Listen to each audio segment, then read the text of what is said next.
जय हिंद दोस्तों, मैं किशन आप सबका स्वागत करता हूं। शुरू करते हैं आज के डिफेंस समाचारों को। दोस्तों, आज जी एरोस्पेस की एक हाई लेवल टीम भारत आई है और इस टीम ने बेंगलुरु में HAL का दौरा किया, जहां उन्होंने CMD DK सुनील कुमार जी के साथ बातचीत की और एक मीटिंग की। और दोस्तों, इस मीटिंग में GF404 इंजन की प्रोग्रेस के बारे में बातचीत हुई और साथ ही GF414 इंजन प्रोग्राम पर भी बातचीत हुई। इवन इस टीम ने LCA Mark 1A के प्रोडक्शन को भी देखा और भारत की तारीफ की। अब दोस्तों, यहीं से सवाल उठता है कि भाई ये मीटिंग और तारीफ से भारत की इंजन की प्रॉब्लम क्या सॉल्व हो सकती है। हकीकत तो ये कि भारत आज भी अपने फाइटर जेट इंजन के लिए इन विदेशियों पर निर्भर है और F404 और F414 जैसे इंजन काफ़ी इंपॉर्टेंट हो जाते हैं। और सबसे बड़ी बात दोस्तों, मैं बताना चाहूँगा कि भारत की मजबूरी ये है कि इस वक्त हमारे पास इंजन टेक्नोलॉजी नहीं है और यही वजह है कि हमें इन पर डिपेंड रहना पड़ रहा है। तो यहाँ पर ये कहा जा सकता है कि विदेशी सहयोग ज़रूर है, लेकिन ताकत तभी आएगी, जो रियल ताकत आएगी, जब भारत अपने खुद के एडवांस जेट इंजन को बनाएगा। फिलहाल इस बारे में दोस्तों आपको क्या लगता है, कमेंट सेक्शन में लिखकर जरूर बताइएगा। वहीं दूसरी तरफ भारतीय सेना के जनरल उपेंद्र द्विवेदी जी ने HAL के RUAV हैंगर का दौरा किया, जहां उन्होंने RUAV 200 ड्रोन की प्रगति और उसकी ऑपरेशनल क्षमताओं के बारे में जायजा लिया। दोस्तों, ये एक रोटरी UAV है जिसका वेट 200 किलोग्राम है और ये लगभग 4.5 घंटे तक उड़ सकता है। इसकी रेंज 100 किलोमीटर है और ये 6000 मीटर तक की ऊंचाई तक ऑपरेट हो सकता है। ड्रोन की स्पीड 100 किलोमीटर प्रति घंटा है और ये 30 किलो तक का पेलोड ले जा सकता है। अब दोस्तों, यहाँ पर एक बड़ा सवाल आता है कि भाई ये RUAV 200 भविष्य में हमारे लिए कोई गेम चेंजर बन सकता है। तो देखा जाए दोस्तों, तो इस तरीके के ड्रोन खासकर सर्विलांस, लॉजिस्टिक और हाई एल्टीट्यूड ऑपरेशंस में काफ़ी फायदेमंद हो सकते हैं। लेकिन दूसरी तरफ दुनिया में अगर आप देखें तो लंबे इंड्योरेंस और ज़्यादा पेलोड वाले ड्रोन्स काफ़ी तेज़ी से तैयार किए जा रहे हैं। ऐसे में हमारा ये स्टेप अच्छा ज़रूर है दोस्तों RUAV 200 का, लेकिन भारत को इस टेक्नोलॉजी को और तेज़ी से बढ़ाना होगा। यानी कि दोस्तों, प्रोजेक्ट सही दिशा में चल रहा है, लेकिन भारत को बड़े और ज़्यादा कैपेबल और फुल्ली इंडिजिनस ड्रोन को तेज़ी से डेवलप करना होगा। दोस्तों, भारतीय सेना में एक बड़े बदलाव की तैयारी चल रही है। नई योजना के तहत अब देश में 3 थिएटर कमांड्स बनाए जाएंगे, एक पाकिस्तान के लिए, एक चीन के लिए और एक समुद्री क्षेत्र के लिए। सबसे इंटरेस्टिंग बात तो दोस्तों यहाँ पर यह है कि पाकिस्तान वाले वेस्टर्न थिएटर की कमान इंडियन एयरफोर्स के पास होगी, जबकि चाइना वाले नॉर्दर्न थिएटर की कमान इंडियन आर्मी लीड करेगी और मैरीटाइम थिएटर को नेवी हैंडल करेगी। यानी कि अब हर थिएटर को उस खतरे के हिसाब से ही लीड किया जाएगा। और साथ ही दोस्तों, इस बदलाव के साथ एक नया पद भी सामने आएगा, वो होगा vice chief of defence staff, जो कि रोजमर्रा के ऑपरेशन संभालेगा। लेकिन दोस्तों, यहाँ पर एक बात समझनी जरूरी है, ये जो नया सिस्टम है दोस्तों, वो कैसे हमारी युद्ध क्षमता को बढ़ाएगा या कोई नए चैलेंजेस फिर से यहाँ पर सामने आ सकते हैं। तो मैं आपको एक चीज़ और यहाँ पर बताना चाहूँगा कि पाकिस्तान के खिलाफ हाल ही के ऑपरेशंस में ये बात साबित हुई है कि इंडियन एयरफोर्स की लॉन्ग रेंज स्ट्राइक कैपेबिलिटीज़ ने पाकिस्तान को नुकसान पहुँचा। इसीलिए ये बात समझ में आती है कि वहाँ पर इंडियन एयरफोर्स को लीड देना समझदारी वाला काम है। दूसरी तरफ LAC की बात की जाए, जो चाइना के साथ लगती है, वहाँ पर फोकस है ग्राउंड ट्रूप्स पर, इसीलिए आर्मी की लीड यहाँ पर लॉजिकल लगती है। लेकिन दोस्तों, थिएटराइजेशन का मतलब तो यही है कि तीनों सेनाओं के बीच गहरा तालमेल का होना, और ये अभी भी एक बड़ा चैलेंज है, आपको मैं बता दूं, क्योंकि पहले इंडियन एयरफोर्स और बाकी की सेनाओं के बीच इस मॉडल को लेकर मतभेद सामने आ चुके हैं अपने अपने एसेट्स को लेकर। फिलहाल ये इतना तो मैं कहना चाहूँगा कि थिएटर कमांड का आइडिया हमारे लिए काफ़ी ज़रूर है, लेकिन ये तभी सफल हो सकता है जब joint planning, clear command structure और कोऑर्डिनेशन होगा। अगर सही में दोस्तों ये लागू होता है तो नो डाउट भारत की मिलिट्री पावर कई गुना बढ़ जाएगी। लेकिन अगर कोऑर्डिनेशन में कमी हो गई तो ये सिस्टम उल्टा और कॉम्प्लेक्स भी बन सकता है। फिलहाल आपको क्या लगता है इस बारे में, कमेंट सेक्शन में अपनी राय जरूर दीजिएगा। दोस्तों, भारत में अब रफाल फाइटर जेट के प्रोडक्शन को लेकर एक बड़ा बदलाव होने वाला है। कुछ रिपोर्ट्स बताती हैं कि भारत सरकार अब डसॉल्ट रिलायंस एरोस्पेस लिमिटेड यानी कि DRAL को रीस्ट्रक्चर करने की तैयारी कर रही है। मतलब दासो एविएशन से कहा जा सकता है कि वो अपने मौजूदा भारतीय पार्टनर की जगह एक नया प्राइवेट पार्टनर को जोड़े, क्योंकि दोस्तों अभी DRAL में रिलायंस एरोस्ट्रक्चर की 49% हिस्सेदारी है, लेकिन अब इस हिस्सेदारी को बेचने की बात चल रही है। इसकी जगह 2 से 3 भारतीय कंपनियों को लाने पर विचार किया जा रहा है, जिसका मतलब साफ है कि भारत सरकार किसी एक कंपनी पर निर्भर रहने के बजाय मल्टीपल पार्टनर्स के साथ काम करना चाहती है, ताकि प्रोडक्शन तेज हो और कैपेबिलिटीज बढ़े। और ये पूरा बदलाव भारत में 96 रफाल फाइटर जेट्स बनाने की योजना से जुड़ा हुआ है, जो अगर पूरा हुआ तो ये भारत के इतिहास का सबसे बड़ा फाइटर जेट मैन्युफैक्चरिंग प्रोग्राम बन सकता है। और साथ ही नागपुर में DRAL को रफाल का MRO हब भी बनाया जा सकता है, यानी कि यहीं पर मेंटेनेंस, रिपेयर और ओवरहॉल का सेंटर बनेगा। लेकिन दोस्तों, यहाँ पर एक सवाल और जरूर आता है क्या हम सिर्फ ये जो पार्टनर बदल रहे हैं उससे इतना बड़ा डिफेंस प्रोजेक्ट सफल हो पाएगा? क्योंकि दोस्तों भारत के पहले भी कई डिफेंस प्रोजेक्ट्स डिले और कोऑर्डिनेशन इश्यूज की वजह से स्लो चल रहे हैं, और रफाल जैसे एडवांस जेट में टेक्नोलॉजी ट्रांसफर और क्वालिटी कंट्रोल सबसे बड़ा चैलेंज होता है। लेकिन दोस्तों यहाँ पर जो DRL का ये नया रीस्ट्रक्चरिंग स्टेप है वो भारत के डिफेंस मैन्युफैक्चरिंग के लिए एक बड़ा मौका जरूर है। लेकिन दोस्तों इसकी सक्सेस यानी कि इसकी सफलता इस बात पर निर्भर करेगी कि नया पार्टनर कितना क्षमता वाला है और डासो के साथ कोऑर्डिनेशन में कितना फ्लेक्सिबल रहता है। और अगर सब कुछ तरीके से चलता है, सही तरीके से आगे बढ़ता है, तो भारत सिर्फ रफाल बनाएगा ही नहीं बल्कि ग्लोबल एरोस्पेस हब बनने की दिशा में भी एक बड़ा कदम उठा सकता है।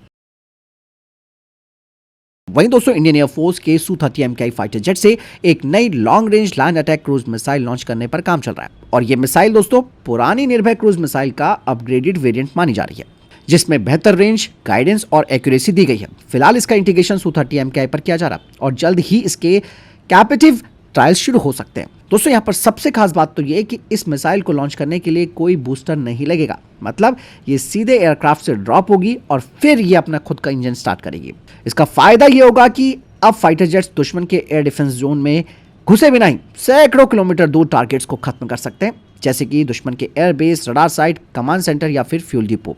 और सबसे इंपॉर्टेंट बात तो दोस्तों ये है कि भारत के पास ऑलरेडी ब्रह्मोस जैसी सुपरसोनिक मिसाइल है, लेकिन उसकी रेंज लिमिटेड होती है। वहीं LRLACM दोस्तों सबसोनिक होने के बावजूद भी ज्यादा दूरी तक मार कर सकती है, और इवन दोस्तों ये स्टेल्थ तरीके से टारगेट को हिट कर सकती है। यहाँ पर ऐसा नहीं है कि ब्रह्मोस रिप्लेस हो रही है या फिर ब्रह्मोस का इस्तेमाल नहीं होगा, बल्कि यहाँ पर ब्रह्मोस स्पीड हमें देगी और LRLACM हमें गहराई तक स्ट्राइक करने की क्षमता देगी।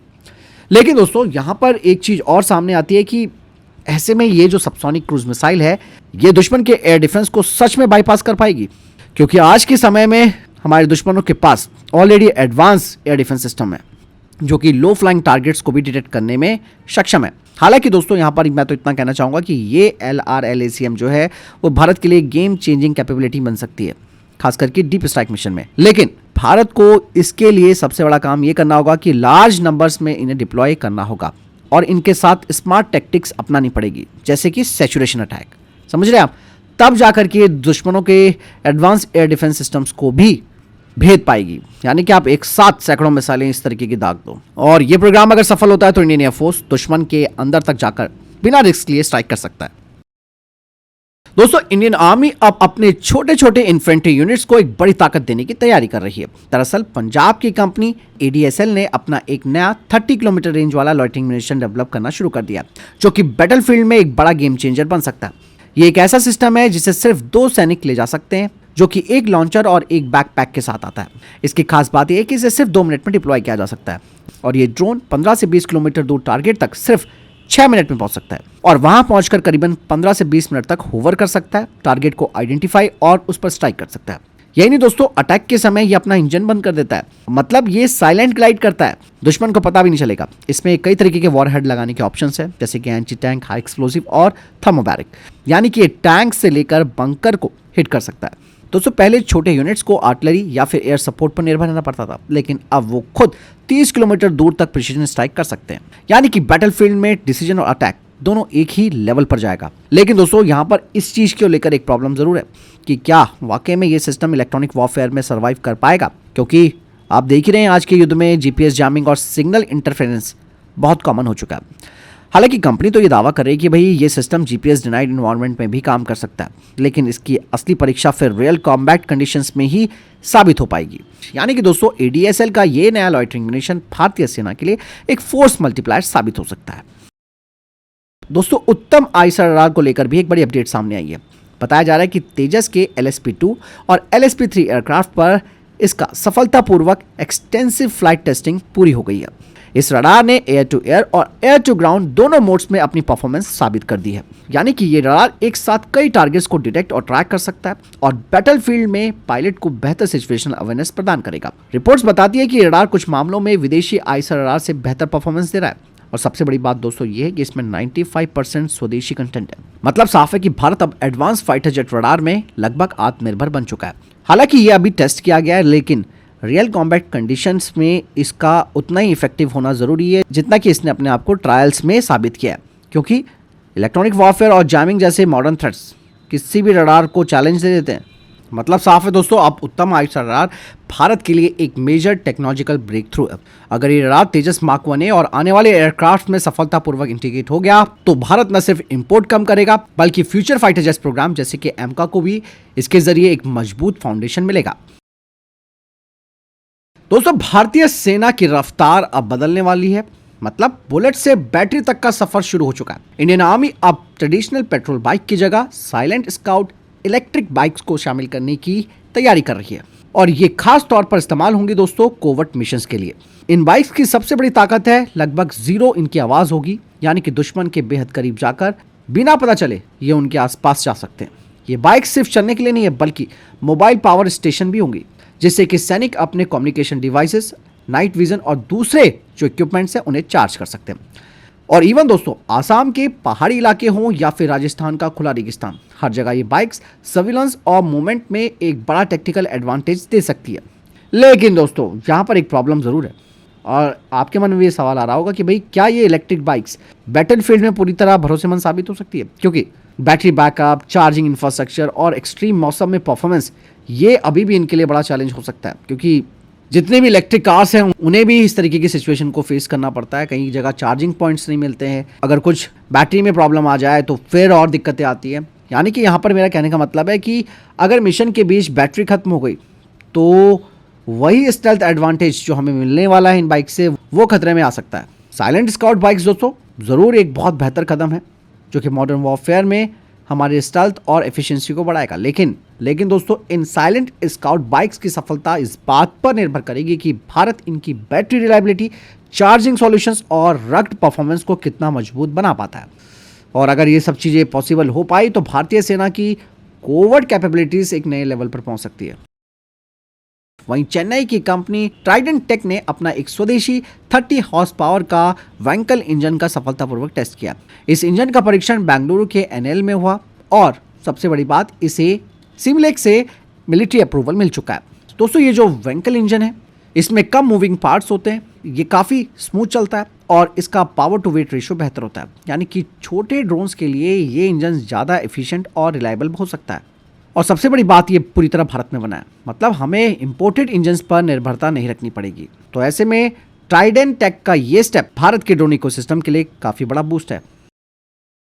तो फिलहाल ये थे अभी तक के टॉप डिफेंस अपडेट। वीडियो के सामने कोई प्रश्न, जवाब या आपको कोई सवाल है कमेंट सेक्शन में लिखकर जरूर पूछिएगा। वीडियो को लाइक और शेयर जरूर कीजिएगा। ख्याल रखिएगा अपना। जय हिंद, वंदे मातरम।